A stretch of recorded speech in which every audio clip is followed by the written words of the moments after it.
जय श्री हरि। अध्याय 8। नारद जी कहने लगे कि हे राजा प्रतु, जालंधर ने हमारा बड़ा आदर सत्कार किया। भक्तिभाव से पूजन करके कहने लगा कि महाराज, आपका कैसे आगमन हुआ और मेरे लिए क्या आज्ञा है।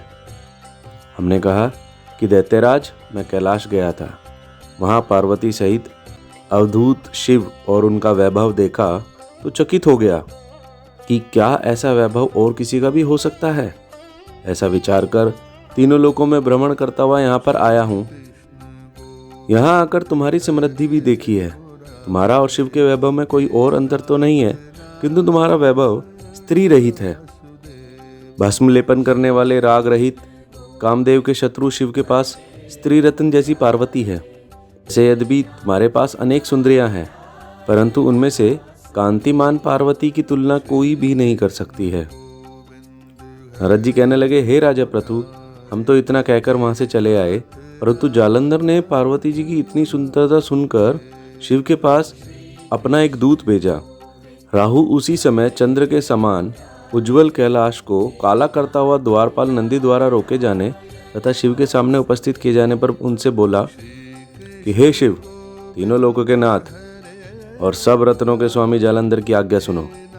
शमशानवासी तथा नरमुंडों की माला धारण करने वाले जटाजूटधारी तुम्हारे जैसे अवधूत के पास पार्वती जैसी परम सुंदरी स्त्री शोभा नहीं देती।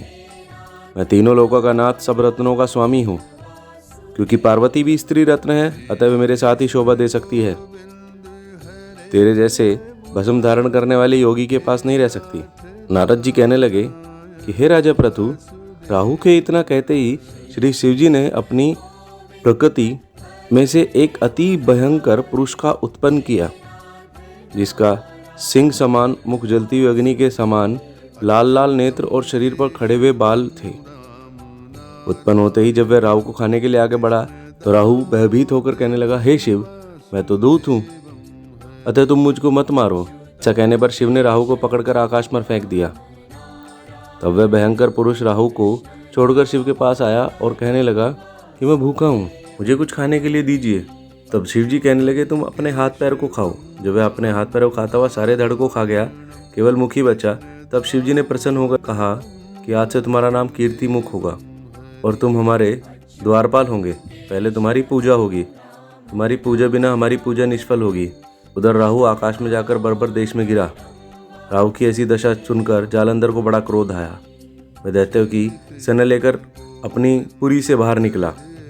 जब देवताओं ने जालंधर की कैलाश पर चढ़ाई देखी तो छिपकर शिवजी महाराज को खबर कर दी। श्री शिवजी ने उसी समय विष्णु भगवान का स्मरण किया। स्मरण करते ही भगवान वहां आकर उपस्थित हो गए। तब शिवजी ने कहा कि हे भगवान, आपने देवताओं को पीड़ा देने वाले इस दैत्य को क्यों नहीं मारा। तब विष्णु कहने लगे कि यह आपके अंश से उत्पन्न हुआ है और लक्ष्मी जी का भाई है, इस कारण हमने इसको नहीं मारा है। यह आपके ही हाथ से मारा जाएगा। तब शिव जी बोले कि वह तेजस्वी दैत्य हमसे ऐसे नहीं मारा जाएगा, आप सब इसको मारने के लिए अपना अपना तेज दीजिए। तब विष्णु सहित सभी देवताओं ने अपना अपना तेज दिया, जिससे शिवजी ने एक ज्वालामाली सुदर्शन चक्र बनाया और वज्र बनाकर जालंधर से युद्ध करने के लिए तैयार हुए। जब जालंधर और देवताओं के ऐसे संग्राम होने लगे तो गणों की इस मार से घबराकर दैत्य सेना भागने लगी। जब दैत्य ने देखा कि शिव अजय है तो शिवजी को माया में फंसाकर महादेव जी का रूप धारण करके वह पार्वती जी के पास गया, परंतु पार्वती जी तत्काल ही राक्षसी माया समझकर वहां से अंतर्ध्यान हो गई। पार्वती जी ने भगवान विष्णु का स्मरण किया। तब भगवान विष्णु ने वहां उपस्थित होकर पार्वती जी को आश्वासन दिया कि जालंधर ने स्वयं अपनी मृत्यु का रास्ता बता दिया है। यह दुष्ट वृंदा के पति व्रत धर्म के कारण ही मृत्यु को प्राप्त नहीं होता है, अतः देवताओं के कार्य तथा भक्तों की रक्षा करने के लिए हमको ही वृंदा के धर्म को भंग करने के लिए घोर कर्म करना होगा। वृंदा ने स्वप्न में देखा कि उसका पति सारे शरीर में तेल लगाकर नंगा शरीर भैंसे पर सवार होकर दक्षिणी दिशा की ओर प्रेतों के साथ जा रहा है। यह स्वप्न देखा तो उसे बड़ी चिंता हुई। तब वह एक वन में चली गई। वहां वृंदा ने सिंह जैसी मुख वाले 2 राक्षस देखे। उन्हें देखते हुए डर के मारे भागी। आगे जाकर उसने शिष्य सहित एक तपस्वी मुनि को देखा और उनसे अपनी रक्षा के लिए कहा। उसकी प्रार्थना पर मुनि ने अपनी एक ओंकार से राक्षसों को भगा दिया। तत्पश्चात वृंदा ने मुनि से विनयपूर्वक कहा कि महाराज, मेरे पति जालंधर और महादेव जी में घोर युद्ध हो रहा है, उसमें किसकी विजय होगी? कृपा करके बताइए, क्योंकि आप तो सर्वज्ञ हैं। यह सुनकर मुनि ने ऊपर की ओर देखा। उसी समय 2 बंदरों ने आकर मुनि को प्रणाम किया और मुनि के संकेत पर वे दोनों बंदर वहां से चले गए। फिर थोड़ी देर बाद वे आकाश की ओर से आए और उन्होंने वहां जालंधर दैत्य का सर और धड़ लाकर फेंक दिया। वृंदा अपने पति के मृत शरीर को देखकर बहुत दुखी हुई और रोने लगी। वृंदा ने मुनि से प्रार्थना करते हुए कहा कि हे मुने, आप बड़े सामर्थ्यवान हैं, किसी प्रकार मेरे पति को फिर से जीवित कर दीजिए। तब मुनि ने कहा कि शिव जी के हाथ से मरे हुए को कौन जीवित कर सकता है, परंतु फिर भी तुम पर कृपा करके हम इसको जीवित कर देते हैं। ऐसा कहकर मुनि अंतर्ध्यान हो गए और जालंधर जीवित हो गया। इस प्रकार भगवान विष्णु वृंदा के साथ जालंधर वेश में रहने लगे।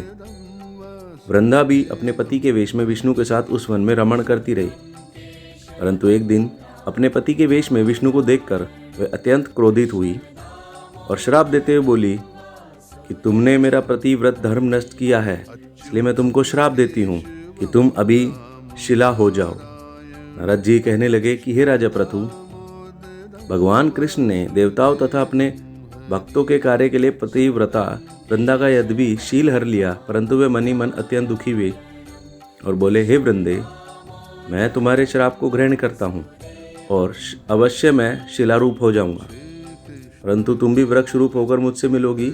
उसी समय वृंदा अपने पति के चरणों का ध्यान करके विष्णु जी के मना करने पर भी अग्नि में प्रवेश कर गई। ठीक इसी समय विष्णु ने अपना सुदर्शन चक्र अपने तेज सहित शिव को दिया। फिर शिव जी ने अपना ऋषियों के तप का, पतिव्रता स्त्रियों का तथा ब्रह्मा जी का तेज उसमें जोड़कर जालंधर दैत्य पर छोड़ दिया, जिससे उसका सिर कटकर भूमि पर गिर गया।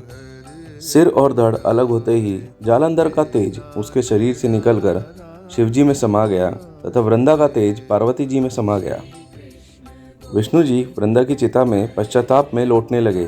तब सब देवताओं ने शिव जी की स्तुति की और कहा कि महाराज, जालंधर को मारकर आपने देवताओं पर बड़ा उपकार किया है, परंतु कहीं महान अनर्थ हो रहा है, कृपा करके उसका भी कुछ उपाय कीजिए। भगवान विष्णु वृंदा के पतिव्रत धर्म से मोहित होकर लगातार उसमें चिता भस्म पर लौट रहे हैं। तब शिव जी ने कहा, हे देवताओं, गौरी, लक्ष्मी और सरस्वती, रजोगुण, सतोगुण और तमोगुण रूप में इन तीनों बीजों को जहाँ पर विष्णु जी वृंदा की चिता में लौट रहे हैं जाकर बो दो और अपना कार्य सिद्ध करो। उन 3 बीजों से 3 वृक्ष उत्पन्न हुए। रजोगुण सरस्वती से आंवला, तमोगुण गौरी से तुलसी और सतोगुण लक्ष्मी से मालती हुई। श्री लक्ष्मी जी ने अपना बीज ईर्ष्या युक्त होकर दिया था, इसलिए मालती भगवान पूजा में निंदित तथा आंवला और तुलसी भगवान को अति प्रिय है। इस प्रकार वृंदा वृक्ष रूप होकर भगवान शालिग्राम से संयोग करती है। इसी कारण कार्तिक के उद्यापन में भगवान की पूजा तुलसी के मूल में होती है। नारद जी कहते हैं कि हे राजा पृथु, जिस घर में तुलसी का वृक्ष होता है उसमें यमदूत असमय कभी नहीं आते, इसलिए जो तुलसी का वृक्ष घर में लगाते हैं वे असमय यमपुरी नहीं देखते। नर्मदा और गंगा का जल और तुलसी का पूजन, ये तीनों कीजिए, ये तीनों ही बराबर हैं। मनुष्य तुलसी तथा आंवला की छाया में अपने पितरों का श्राद्ध करता है, उसके पितर उससे मोक्ष प्राप्त करते हैं। नारद जी कहते हैं कि हे राजा पृथु, तुलसी और आंवले का महात्म्य ब्रह्मा जी भी कहने में असमर्थ है। जो कोई इस कथा को पढ़ता अथवा सुनता है वह मोक्ष को प्राप्त हो जाता है। 8वां अध्याय यहीं समाप्त होता है। अगर आपको हमारी ये प्रस्तुति अच्छी लगी हो तो हमारे चैनल को सब्सक्राइब कीजिए। जय श्री बद्रीनारायण। नारायण वासुदेव।